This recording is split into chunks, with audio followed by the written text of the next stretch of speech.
let's say I'm running a bot conference in New York City. So I've created this conference bot demo, and I'm targeting people in New York City because I want to sell tickets to the conference. And I'm going to show you how every time someone engages with this ad, I'm going to get an alert in Slack. I'm going to get all the details about the user who engages with the ad. And then I'm going to be able to watch them interact with my bot.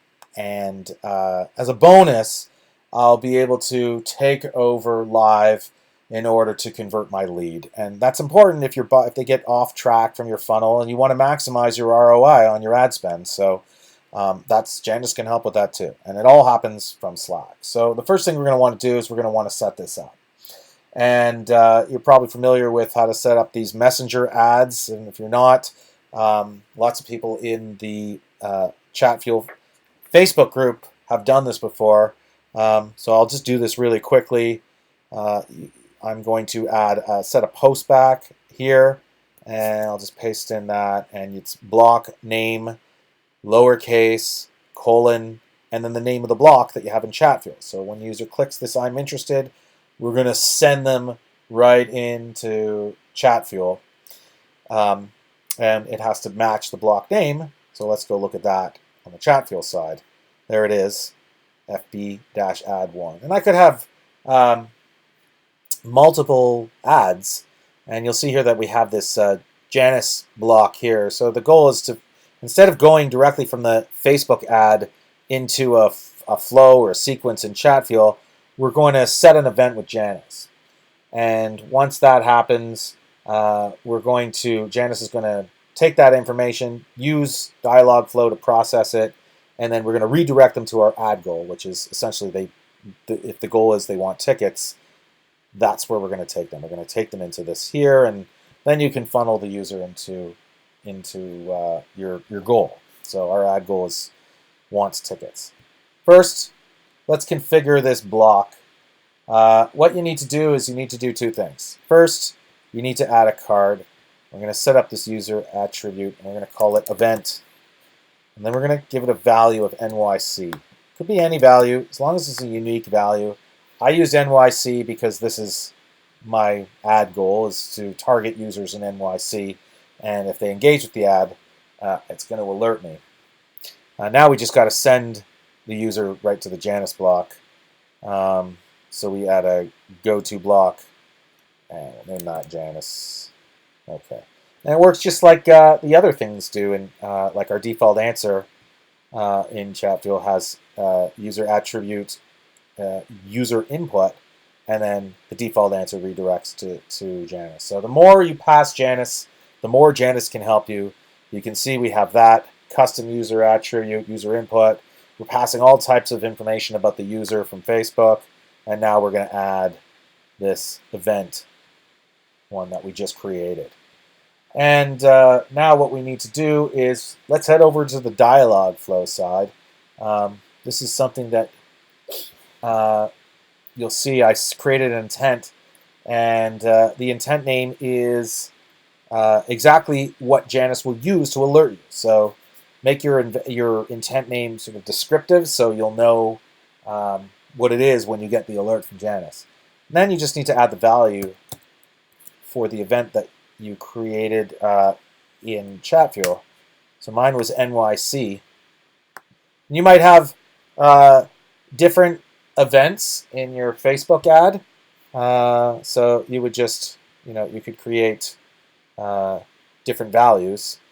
You can actually comma separate these values. And then these get passed to Janice, and then Dialogflow will look for the event value here. And then you'll want to respond with a redirect back to Chatfuel because you want to get them into your flow. In this case, our custom payload with our block redirect wants tickets, takes them here, wants tickets. So now we have all that set up. We can just take a real quick look. We just go here, and you can click this preview in Messenger. Okay, so we'll do that. Now we need to go here, and here it is. And if they click I'm interested, then you'll see that it works. Now, what we need to do is we need to add the alert, and we do that in Slack. So if I go over to Slack, and you can see here, I just need to, I've connected multiple bots to Janice already. So Janice is in one workspace. I've got a ton of bots connected. I'm just going to pick this conference bot because that's the one we're working with. Oh, and then you can just click Manage Alerts or just say Alerts, and Janice will reply. And here are the alert settings that I have for this bot. I can change to my other bots, but what I want to do is I want to manage my custom alerts, and I'll be able to search for intents. And this is the intent that we created, that they want tickets. And that's it. Now Janice has the alert, and because Janice is monitoring Dialogflow. So let's now test it out with our Slack alert. Preview in Messenger. Okay, let's see. Did that work? Let's click that. They're interested.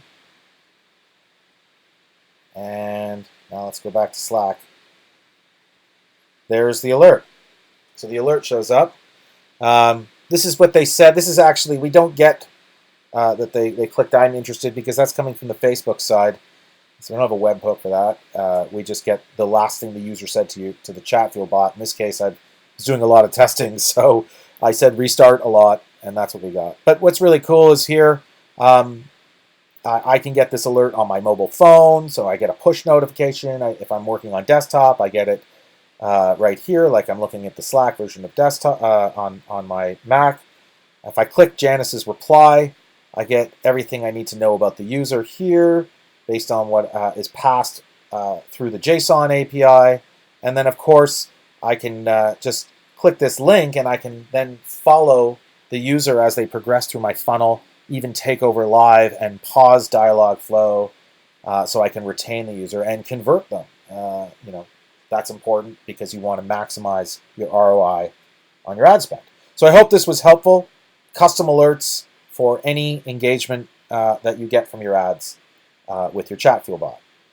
Let me know if you have any questions.